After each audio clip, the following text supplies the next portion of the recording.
Hai saudaraku, senang sekali jumpa lagi dengan Anda dan saat ini masih bersama saya Wulan Handayani Channel dan masih dengan topik public speaking ya saudaraku. Kali ini yang akan kita bahas yaitu adalah 3 tahapan untuk menguasai public speaking.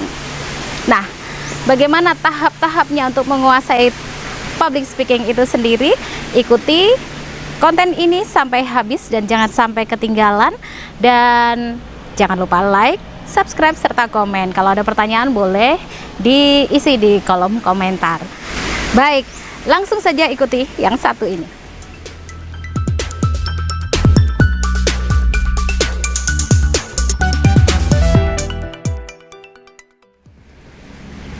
Ya saudaraku, 3 tahapan untuk menguasai public speaking yang harus kita kerjakan. Ada yang pertama, mengenai pengembangan karakter. Yang kedua, persiapan materi dan penguasaannya. Dan yang ketiga, penyampaian materinya. Nah, seperti apa detailnya saya akan bahas berikut ini. Yang pertama tentang pengembangan karakter. Apa saja sih pengembangan karakter di dalam tahap untuk menguasai public speaking? Salah satu pengembangan karakter yang pertama yaitu cara mengembangkan poin-poin dari materi yang akan disampaikan. Memang ada baiknya untuk persiapan penyampaian materi itu ada poin-poin yang akan kita buat. Jadi tidak usah terlalu detail penjabarannya, tetapi kita bisa mengisinya point by point.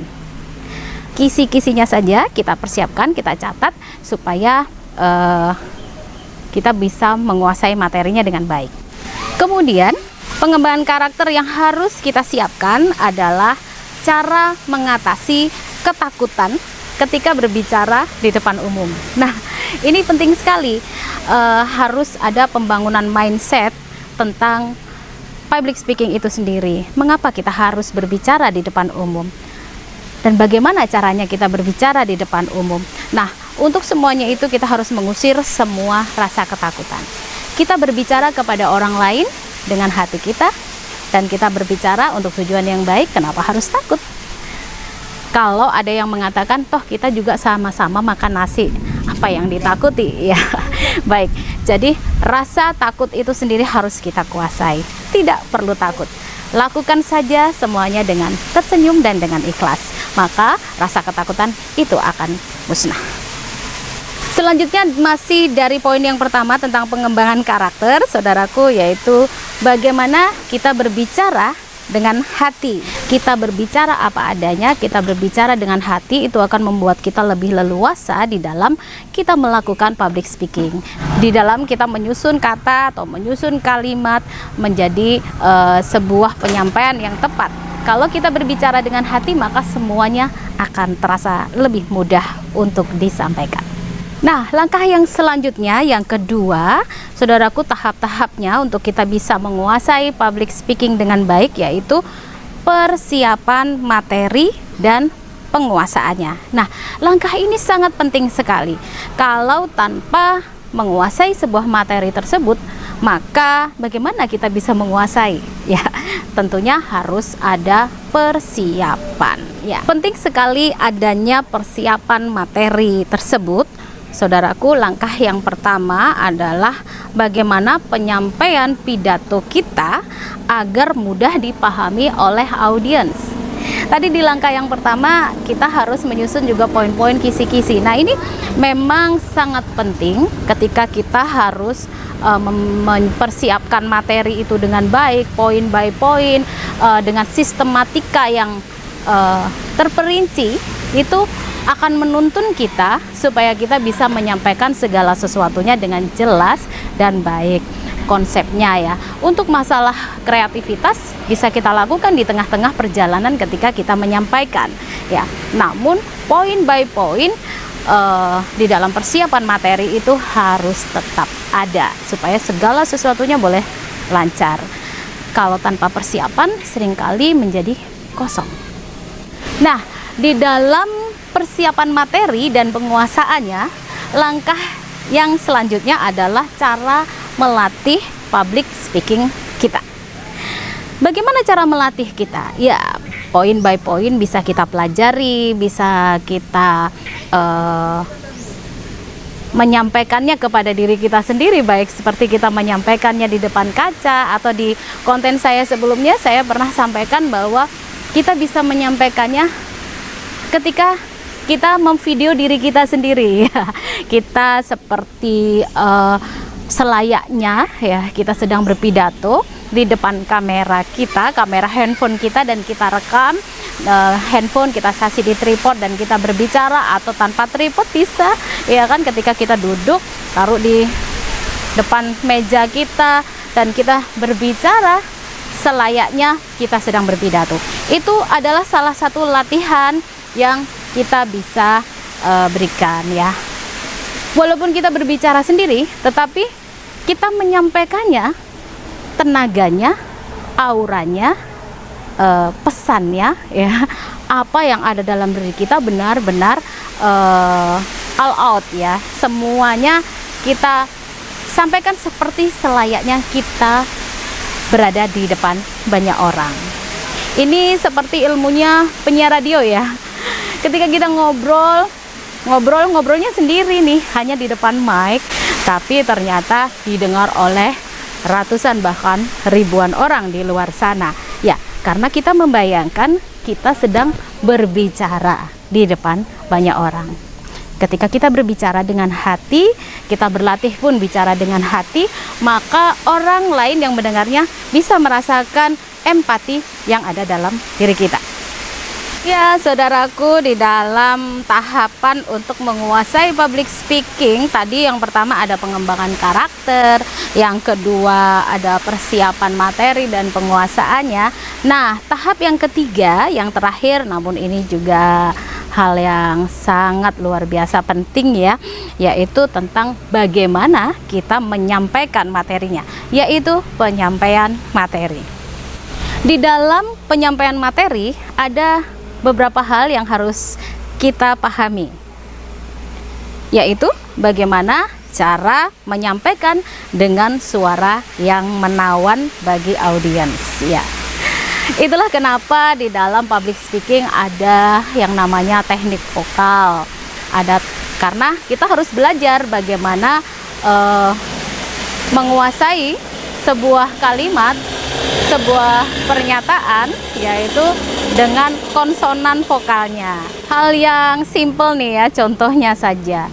Ketika kita berbicara A, I, U, E, O. Nah, A, I, U, E, O nya jelas. Mengapa saya harus berbicara seperti ini? Jelas ya. Jadi A, I, U, E, O. Jadi orang lain yang ada di dekat kita, bahkan yang jauh pun mendengar dengan jelas. Kalau A, I, U, E, O, baik juga konsonannya. Selain vokalnya, konsonannya ya. Konsonannya juga harus jelas. Kalau kita berbicara tidak dengan hati, misalnya ya kayaknya gini aja sih, kalau gitu kan bagaimana kan nggak jelas juga dan juga kurang menarik ya. Jadi kita juga harus menyampaikannya dengan baik, konsonannya juga harus jelas supaya audiens atau pendengar kita bisa menerima pesan dari kita dengan baik. Nah, ini kita harus juga ada nada-nadanya. Nada bukan hanya ada pada saat kita bernyanyi, tetapi saat kita menyampaikan sebuah materi juga harus ada nadanya ya. Kadang kita bisa pakai nada tinggi, kadang kita bisa pakai nada yang rendah ya. Jadi ada intonasi, ada vokal konsonannya jelas. Nah, ini akan menjadi satu penampilan yang indah ya di dalam sebuah public speaking atau di dalam sebuah penyampaian materi public speaking kita. Nah, di dalam penyampaian materi ini juga ada hal yang harus kita ketahui, saudaraku, yaitu cara melakukan kontak mata dengan audiens.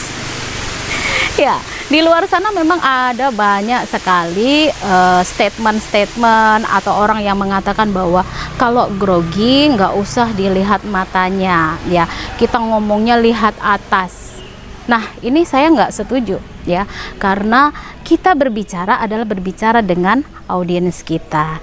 Nah, kita berbicara otomatis kita harus menatap mata mereka. Menatap bukan berarti kita seperti menantang, tidak, tetapi kita sedang berbicara. Nah, ini adalah salah satu wujud kita menghargai audiens kita. Kita berbicara dengan memandang mereka. Seandainya ini di depan saya banyak orang, saya akan memandang berbicara seperti dengan mereka, satu persatu. Ya, jadi jelas ya, eye contact harus kita jaga.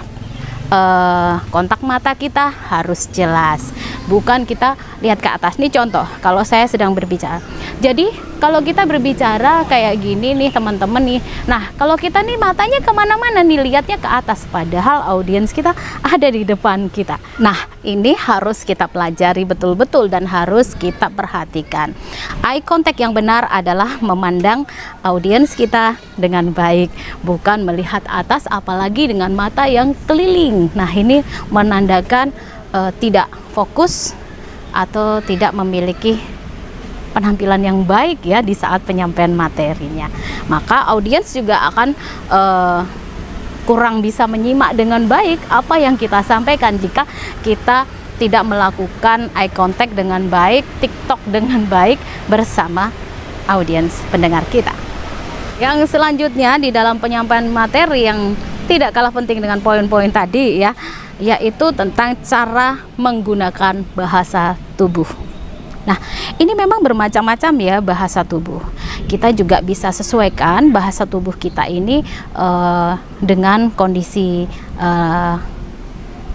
tempat kita berpidato.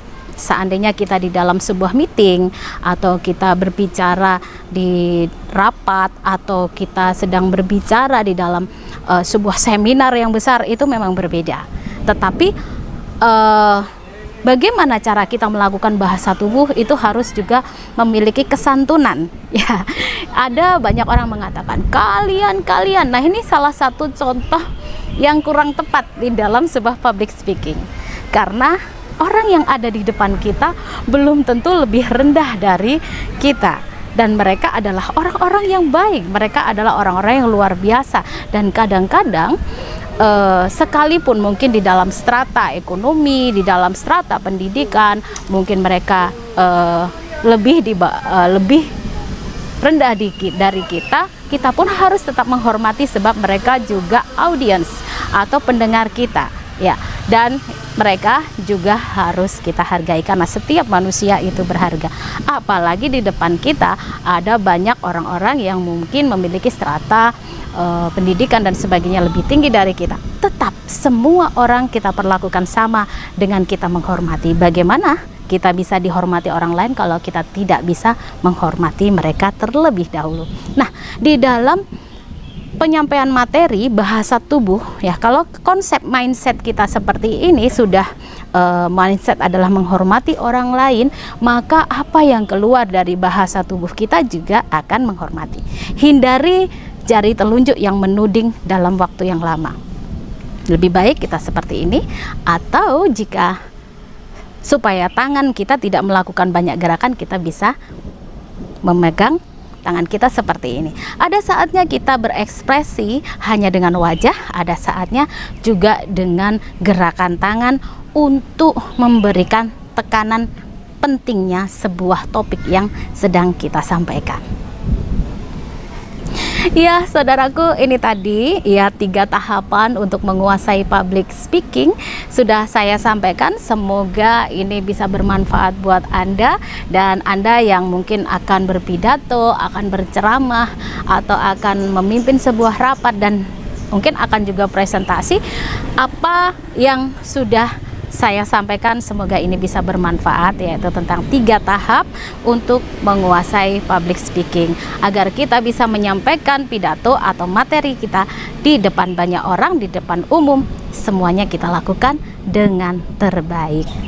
Ya, terima kasih untuk kebersamaan Anda. Tetap ikuti konten saya tentang public speaking dan lainnya di Wulan Handayani Channel. Semoga bisa bermanfaat buat Anda. Silakan like, komen, dan juga bagikan ke rekan-rekan yang lain. Siapa tahu bermanfaat bagi mereka. Terima kasih. Baru saja Anda mengikuti program Inspirasi 1 Menit dari Wulan Handayani Channel. Jangan lupa like dan subscribe. Bagikan ke rekan-rekan Anda. Semoga bermanfaat.